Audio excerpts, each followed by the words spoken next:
गोटे भाई मोर सी खाଇବା ବେଳଟାରେ କହୁଛି ଭାଇ ଭିଡ଼ିଓ କର ପୁରା ପାଗଳା କରିସାରିଲାଣି।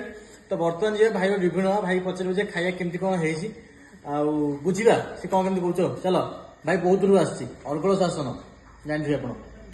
ମୁଁ ଦୋକାନ ଯେବେଠୁ ଆରମ୍ଭ କଲିଣି ମାନେ ଫାଷ୍ଟଫୁଡ୍ ଆରମ୍ଭ ଏପର୍ଯ୍ୟନ୍ତ ସେ ଫାଷ୍ଟଫୁଡ୍ କଷ୍ଟମର ଗୋଟେ ରେଗୁଲାର କଷ୍ଟମର ଭଲ ଭାଇଟେ ମୋର। ଚାଲ ନା ତାର ଦିନେଶ ଖାଇବା ଭଲ ଲାଗୁଛି ଭାଇ। ଗୋଟେ କଥା କହିବି ମୁଁ କଟକରୁ ଆଇଲି ଆଜି ମାସେ ପରେ ହେଲା। ମାସେ ପରେ ଖାଇଲା ଭାଇ 2 ବର୍ଷ ପୂର୍ବରୁ ଯୋଉ ଟେଷ୍ଟ ଥିଲା ଆଜି ବି ସେଇ ଟେଷ୍ଟ ଅଛି। ମୁଁ କହିବାକୁ ଚାହୁଁଛି this is the best among all ମାନେ ସବୁଠୁ ଅଧିକ ବେଷ୍ଟ ସବୁଠୁ ବେଷ୍ଟ। ଖାଇବା ଭଲ ଲାଗିଲା ତ 100% ଭାଇ। ଏଠୁ ବି ଜଣା ପଡୁଛି ଖାଇବା ଭଲ କିଛି ଖାଇ ଭାଇ ମୁଁ ଏଇଟା ଅଛି ଖାଇଦେଇ ବଢିଆ ଲାଗିଲା ଭାଇ। ଏଇଟା ଲାଷ୍ଟ ଏଇଟା ଲାଷ୍ଟ ସବୁ ସରିଗଲା ଏଇଟା ଲାଷ୍ଟ। ହେଲା ଓକେ ଭଲ ଲାଗିଲା।